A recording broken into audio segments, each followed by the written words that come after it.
जी नाज़रीन, इस टाइम हम मौजूद हैं एडवोकेट फ़हमीद नवाज़ के ऑफ़िस में और आज हम आपको बताने वाले हैं कि यहाँ पे जितने भी ओवरसीज़ पाकिस्तानी हैं, अक्सर उनके जो पासपोर्ट वो ब्लैक लिस्ट में आ जाते हैं। इमिग्रेशन के मसाइल से उनका सामना करना पड़ता है और लोग ट्रैवल नहीं कर पाते। उसके बारे में हम आपको जो है ना एडवोकेट फ़हमीद साहब से आप उनसे पूछेंगे कि वो किस तरह इस परेशानी से जो छुटकारा हासिल कर सकते हैं और क्या जो मसाइल उनको पेश आते हैं, तो उनके लिए उनके पास क्या हल है? जी, मैडम पहले तो मैं बहुत ज़्यादा शुक्रगुज़ार हूँ आपके चैनल का जिन्होंने इस इतने बड़े मौज़ू के ऊपर बात करने के लिए मुझे बुलाया। तो ये बड़ी तादाद में लोग जो ट्रैवल करते हैं ब फ़ॉरेन कंट्रीज़ में या फ़ॉरेन कंट्रीज़ से आते हैं, तो उन्हें ना इमिग्रेशन के ऊपर ये मसले पेश आते हैं कि इमिग्रेशन में जो अदारे हैं वहाँ पे उन्हें रोका जाता है कि आपका पासपोर्ट ब्लैक लिस्ट है, आपको ट्रैवल नहीं करने दिया जाएगा या आपको एंटर नहीं होने दिया जाएगा। तो आईन पाकिस्तान इसकी हिफ़ाज़त करता है अपने शहरी की, जो कि पाकिस्तान के सिटीज़न हैं उनकी। तो इसके ऊपर जो आम लोग जो हैं उन्हें पता नहीं होता, वो वहाँ पे ब्लैकमेल हो जाते हैं और इमिग्रेशन के वहाँ पे लोग होते हैं और उन्हें पता नहीं होता कि इमिग्रेशन के लोगों से कैसे बात करनी है। तो वो बेचारे वहाँ पे पैसे देते हैं, बार-बार पैसे देते हैं आते-जाते। तो उन्हें ना अपने मसले का हल नहीं पता होता। तो ये वीडियो बनाई उन उन लोगों के लिए गई है कि जो वहाँ पे कोई तकरीबन सवा करोड़ तकरीबन पाकिस्तानी जो है वो फ़ॉरेन कंट्री में रहता है। तो वो जब आते-जाते हैं मुल्क में तो उन्हें ये प्रॉब्लम आते हैं। तो दोबारा या पासपोर्ट बनाने जाते हैं, फिर उन्हें ये प्रॉब्लम आते हैं। तो इसका बेहतर हल ये है कि आप एक कोर्ट में आएँ, कोर्ट में जो अदारा है आपको तंग कर रहा है या कुछ लोग हैं ब्लैकमेल करते हैं, क्योंकि आइन की रूह से कोई भी इदारा या प्राइवेट आदमी किसी का पासपोर्ट जो है वो अपने पास रख नहीं सकता। तो अगर एफआईए वाले आपका पासपोर्ट रख लेते हैं, नॉर्मली हमारे पास लोग आते हैं, वो ये कहते हैं जी कि एफआईए वालों ने हमारा पासपोर्ट जो है ब्लैक लिस्ट कर दिया है। तो वो हमें पासपोर्ट नहीं देते, ना हमें ट्रैवल करने देते हैं। तो उल्टा तंग करते हैं, वहाँ पे वो छोटी-मोटी एफआईआर भी होती है उनके खिलाफ। तो आईन पाकिस्तान इसकी तहफ़्फ़ुज़ करता है, अगर आपने कोई कसूर नहीं है, आपने कोई इल्लीगल काम नहीं किया, तो आईन पाकिस्तान आपकी तहफ़्फ़ुज़ करता है। तो कोर्ट आपको आपका पासपोर्ट दिलवाता है और आपको जो लोग आपको तंग कर रहे होते हैं, उनके अगेंस्ट भी कार्रवाई होती है। तो सर अगर कोई खुदा न खास्ता कोई दुश्मनी में या कोई ऐसे मसाइल हो जाते हैं आपस में और लोग इधर एप्लीकेशन दे देते हैं कोर्ट में कि फलां बंदे ने हमारे साथ ज़्यादती की है, तो उसको जो है ना ब्लैक लिस्ट कर दिया जाए और कोर्ट जो है ना वो उसको ब्लैक लिस्ट कर देती है और वो बंदा उधर बैठा होता है और जब वो अपना पासपोर्ट बनवाने जाता है या एयरपोर्ट पे जाता है तो उसे पता चलता है वो तो ब्लैक लिस्ट है। उसका क्या हल है फिर? जी, वो पहले अपने ना किसी भी लॉयर के साथ वो कॉन्टैक्ट करे, तो जो भी उसके खिलाफ कोई एफआईआर हुई है, झूठी एफआईआर हुई है, जिसमें वो समझता है कि वो मासूम है, इनोसेंट है, तो वो अपने वकील के ज़रिए या अपने कोई रिश्तेदार के ज़रिए वो हाई कोर्ट में या सुप्रीम कोर्ट में एप्लीकेशन दे सकता है कि मेरा नाम जो है इसमें जो है गलत बयानी से, इसमें गलत नेक नीति से मेलाफाइडी इसको एंटर किया गया है मेरे नाम को। तो जिसकी वजह से मुझे आने-जाने में दुश्वारी आ रही है। तो जब तक मेरा जुर्म साबित नहीं हो जाता, तब तक मेरा नाम जो है एग्ज़िट कंट्रोल लिस्ट से निकाला जाए।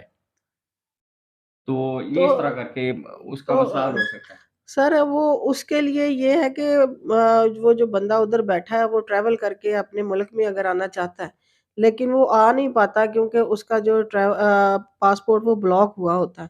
तो उसके लिए वो उसको यहाँ पे कोई पावर ऑफ अटॉर्नी देनी पड़ती है या क्या तरीका है उसका? वो ज़रा बताइए?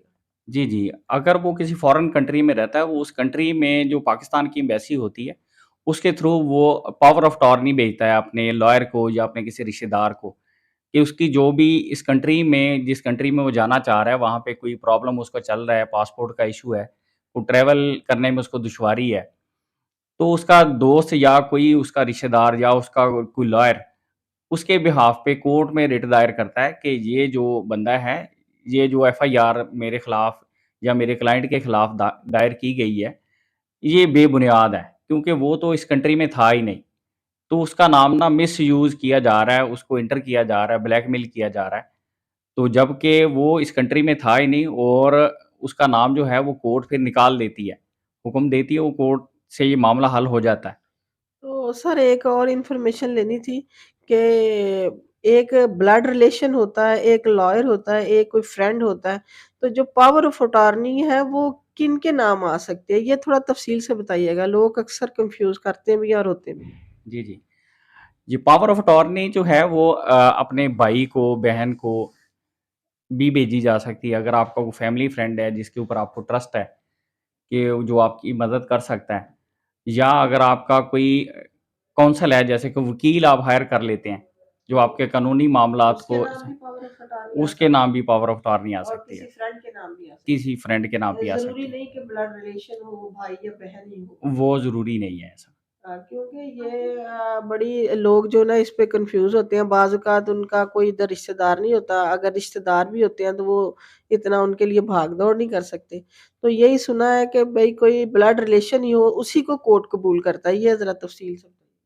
हाँ जी, नहीं ऐसी कोई बात नहीं है। अगर आपका कोई ब्लड रिलेशन है, जैसे भाई है, बहन है, कोई कज़न है, या आपका कोई फैमिली फ्रेंड है जिसके ऊपर आपको ट्रस्ट है, या वो इस कानूनी मामलात को समझता है, तो आप उसके नाम भी एम्बेसी के थ्रू जो है पावर ऑफ अटॉर्नी भेज सकते हैं।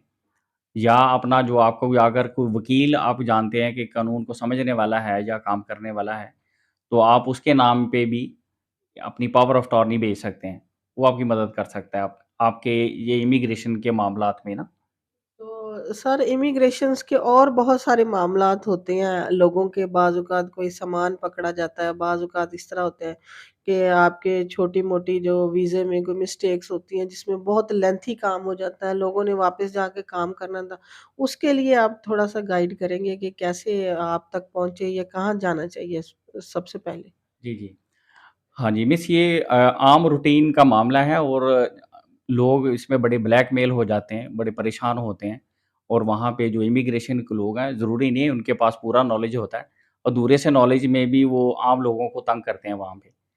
तो ये आम मामलात हैं।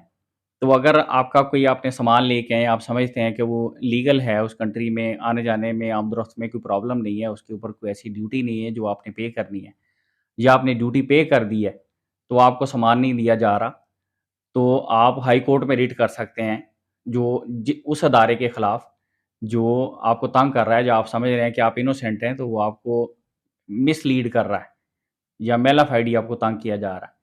तो हाई कोर्ट में इसकी रिट होती है। तो हाई कोर्ट में रिट होने के बाद अब उस अदारे को बुलाया जाता है। अगर तो हाई कोर्ट उनके जो एलिगेशन उन्होंने लगाए हैं सैटिस्फाई हो जाए, तो ठीक, अदरवाइज़ फिर हाई कोर्ट उसके सामान को रिलीज़ करने का ऑर्डर जारी करती है। और अगर पासपोर्ट उन्होंने रख लिया है मेलाफाइडी, तो हाई कोर्ट उसके ऊपर भी एक्शन लेती है, पासपोर्ट भी रिलीज़ करा के देती है।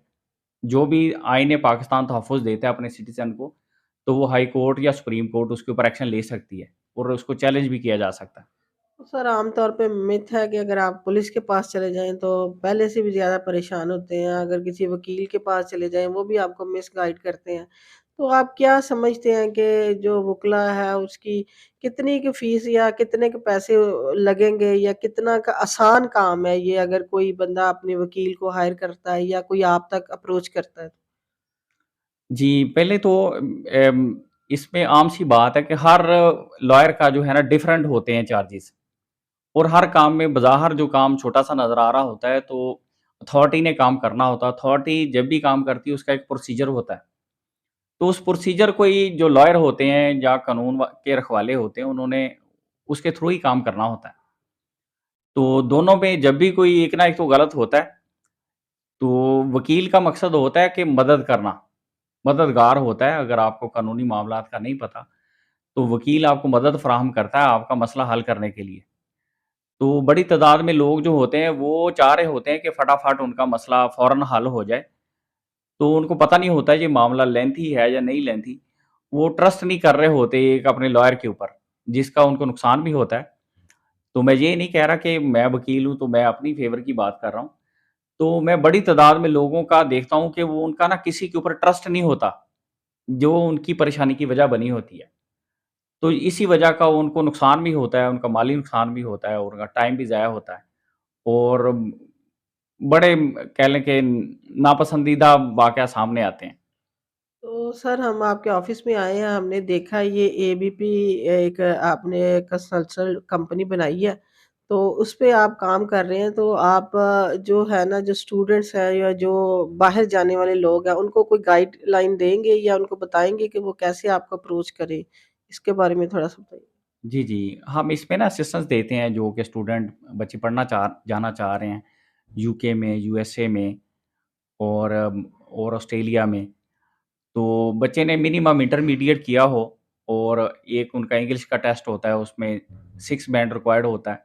उसके इक्विवेलेंट कोई भी उसने लैंग्वेज सेट किया हो या टोफल किया हो, इस तरह के टेस्ट उन्होंने पास किए हों, तो ईज़िली उनका एडमिशन हो जाता है और उनके एक्सपेंसेस जो हैं, वो उनके खर्चों के हिसाब से कैलकुलेट किए जाते हैं, जिसमें यूनिवर्सिटी की फ़ीस होती है, उनका रहने का खर्चा होता है और उनके ट्रैवल का खर्चा होता है।